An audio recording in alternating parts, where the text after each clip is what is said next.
ওস্তাদ ওই যে ওই সিটে গিয়ে বসুন যাচ্ছি।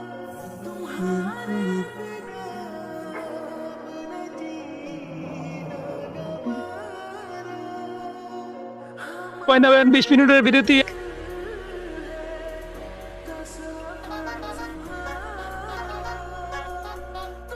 আমার বিল কে দিয়ে দিছে? আপনি আমার বিল দিছেন কেন? না, আপনি ব্যাপারটা যেটা ভাবতেছেন বিষয়টা ওরকম না।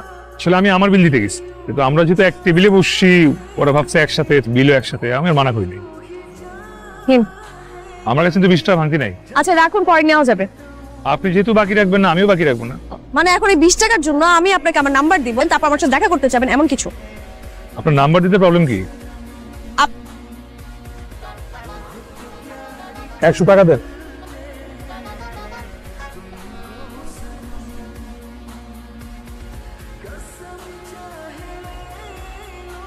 তাকে নেমে যেতে হবে, ওদের গাড়ি আর যাবে না।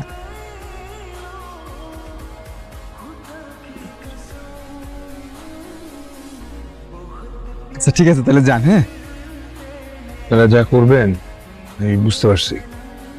যেটা প্ল্যানিং করছেন সেটা তো আমারও না। দেখেন, আপনার চেহারা আমি চিনি, বাসের নাম নাম্বার সব আমি চিনি।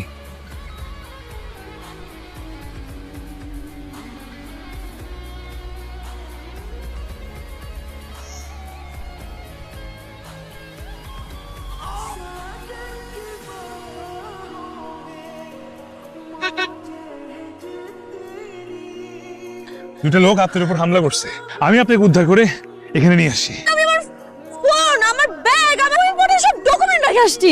জান তো রক্ষা পাইছে, শুকরিয়া আদায় করেন। ওই যাবেন বলেন, আমি আপনাকে আগায় দিয়ে আসবো। আমার কোনো খারাপ মতলব থাকলে যা করে আগেই করতে পারতাম। আমি যে আপনার সাথে যাব এখন, আপনি যে আমার কোনো ক্ষতি করবেন না এটা গ্যারান্টি কে দিবে? দেওয়ার মতো কেউ আছে এখানে? আপনি আপনার রাস্তা পাবেন, আমি আমার রাস্তা পাবলাম। মানুষ এই যে শুনেন,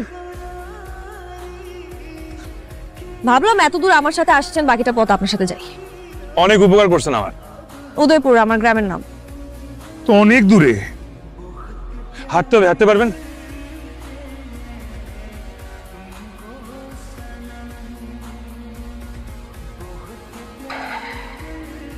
কি ভাই, আপনি কি দুজনকে যদি একটু উদয়পুর পর্যন্ত আগায় দিতেন। মেয়া মানুষ, গাড়ি দুটানো যাবে না। আই ওটা তোমরা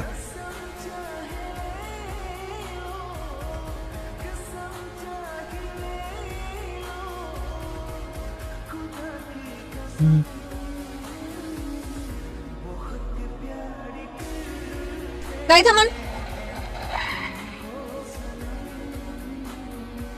আমি সামনে বসবো না। আমি সামনে বসবো?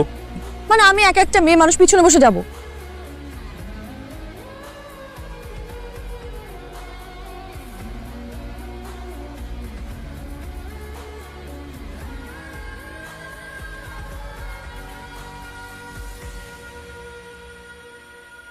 বাবা, আরে কি রে, হ্যাঁ তো দেরি হলো কেন? ফোন ধরছ না কেন? আব্বা ফোন তো হারিয়ে গেছে। ফোন হারিয়ে গেছে, ভালো। বাসে একটু দুর্ঘটনা হয়েছিল তো আব্বা, এই কারণে। তো আমরা চিন্তায় থাকি না। চল চল ভিতর, ব্যাগ কু। বাসে একটু সমস্যার কারণে সবকিছু। আচ্ছা আমি পরে বলতেছি। উনি কে? বাবা উনি আমাকে এখান পর্যন্ত নিয়ে আসছে। আপনি তো বিরাট উপকার করছেন। আসেন আসেন, আরেকদিন আসবো, বাড়ি চিনে গেলাম। অবশ্যই কিন্তু আসবেন। হ্যাঁ চলো চলো চলো চলো। দলিল লেখক প্রফেসর সাহেবের দোকান কোনটা? এই ডান পাশের থেকে যে 5টা দোকান রেখে দেখো, ওখানে বড় সাইনবোর্ড দেওয়া আছে। আপনি যারা খুঁজছেন সে তো আসছে। আসসালামু আলাইকুম। আরে তোমার কাজ কি আমার কাছে নাকি? বসো বসো। না, ওই যে নবগ্রাম, ওখানে একটা জমির বিষয়ে আপনার সঙ্গে একটু জরুরি আলাপ ছিল। আমার মেয়ের এত বড় উপকার করছো, আমি তো তোমার জন্য কিছুই করি নাই। ঠিক লজ্জা। রেস্টের ব্যবস্থা করো। লাস্টে সিনেমাটা দেখছি একদম ওই রকম স্যাড এন্ডিং মতো চলেই গেল। ও সাসে, আপনাকে মেয়ে বানাইছে।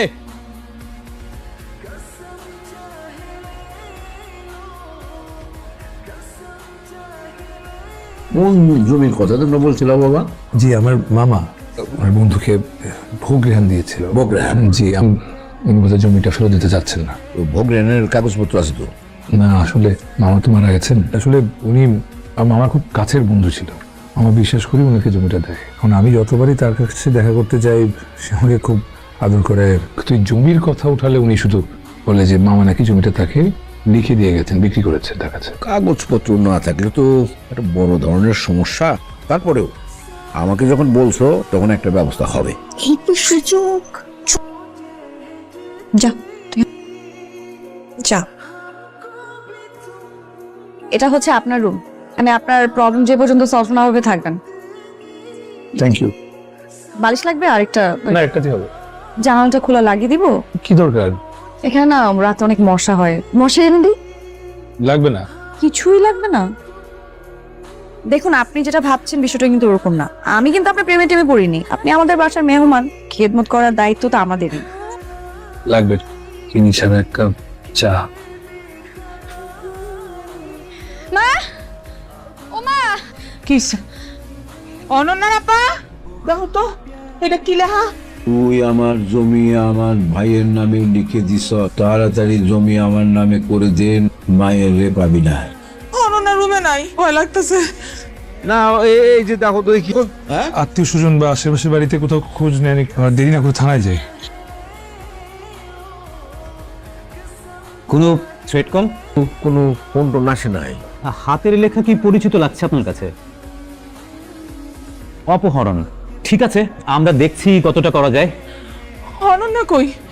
তার মাইয়া কই? এখনো পাইনি, থানায় গিয়েছিলাম, সরকার সাহেব আশ্বস্ত করেছে পাওয়া যাবে, এত অস্থির হয়েও না। আমার মাইয়া সকাল থেকে নাই। এই, আমার এই কি হইলো? আঙ্কেল কি হতে পারে? চেষ্টা করেন না মনে করার। কি দলিল? জীবনে এত দলিল লিখেছি, এখন তো নাম বললেও মনে করতে পারবো না। কি এমন অন্যায় করেছি?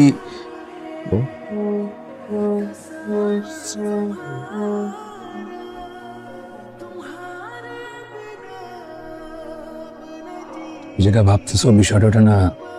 আমি এখানে তোমার উত্তাল প্রত্যাশী নেই তো। আমার বিশ্বাস করে ভুল করছো। তোমার কিডন্যাপ করছি। জিজ্ঞেস করো কিভাবে? তোমার ফলো করছি, তোমার পিছে একদম ছায়ার মতো লেগেছিলাম। সব কিন্তু আমার মুখস্থ।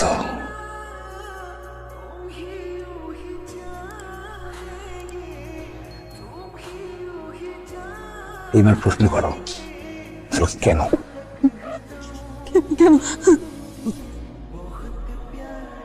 খাম নাই কিছু, মানে হবে কিছু কি খাবার? এখন কর মানে নিশ্চিত।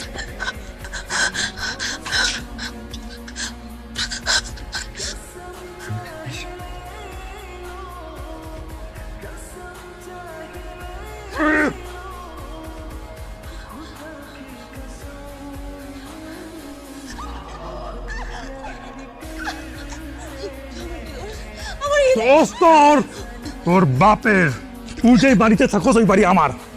তোর বাপ আমার বাপের বন্ধু ছিল। আমার মার জ্বরেও ক্যান্সার হয়। তোর বাপের বিশ্বাস করে আমার বাপ আমার বাড়ির দলিল তোর বাপের হাতে উঠায়। আরে বাঁচাইতে পারলাম। যত টাকা লোন নিচ্ছে সব টাকা নিয়ে তোর বাপের কাছে যায়। তখন তোর বাপ কি বলে জানো? এই বাড়ি নাকি আমার বাপ দলিল লেখক তো ফয়সল সাহেব নিজের হাতে লিখা দিতে। কিসের টাকা? তোর কাছে আমি ধান দিছিলাম না, তোর ভাবি যখন অসুস্থ ছিল? তুই আমার কাছে বাড়ি বিক্রি করলি, টাকা দিলাম, আমি ধার নিবো কেন? কি কর? তুই দলিলে সই করছিস না, সেটা তো কিসের দলিল তুই পড়স নাই? এই বাড়ি ফেরত দিতে পারবো না। অনেক মিনতি করছে, চোখের সামনে তোর বাপের পায়ে পর্যন্ত পড়ছে, তারপর তোর বাপ রাজি। অপমানে, মা হারানোর কষ্টে, জমি হারানোর কষ্টে আমার বাপ আমার চোখের সামনে আস্তে আস্তে শেষ নিঃশ্বাস ত্যাগ করে। তোর বাপ বুঝুক নিজের রক্ত চলে গেলে কেমন লাগে।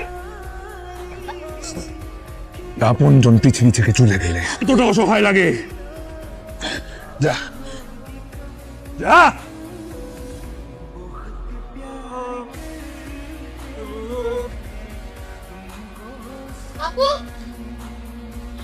অনন্যা কই ছিলি? বাবা এটা কার বাড়ি? মা, ওর কি মাথাটাতে খারাপ হয়ে গেল নাকি? আবির কি তুমি জানো? তোর সাথে যে আসছে সেই ছেলেটা আবির। তোমার বন্ধু রহিম সাহেবের ছেলে আবির। তোমার কারণে আবিরের মা বাবা দুজনেই মারা গেছে। তুমি প্রতারণা করেছো তার সাথে, তাকে ঠকিয়ে এই বাড়িটা তুমি তোমার নামে লিখে নিছো। বাবা, তোমার বাপতে ঘৃণা হচ্ছে, তোমার একটা অসৎ লোক আমার বাবা। আমি থাকবো না এই বাড়িতে। আপনার দলিল। তো আমার দরকার নেই, আমার যেটা প্রয়োজন ছিল সেটা আমি পেয়ে গেছি। ঠিক আছে। আচ্ছা শুনুন, আমি আপনাকে প্রয়োজনের চেয়ে বেশি কষ্ট দিয়ে ফেলেছি, সরি। আমার উপর প্লিজ কোনো রাগ রাখবেন না। আমাদের কি আর দেখা হবে? আপনি চাইলে হবে। দেখেন, আপনি ব্যাপারটা যেরকম ভাবছেন ব্যাপারটা কিন্তু ওরকম না। আমি কিন্তু আপনার প্রেমে টেমে পড়ি নাই। ব্যাপারটা কিন্তু ওইরকমই।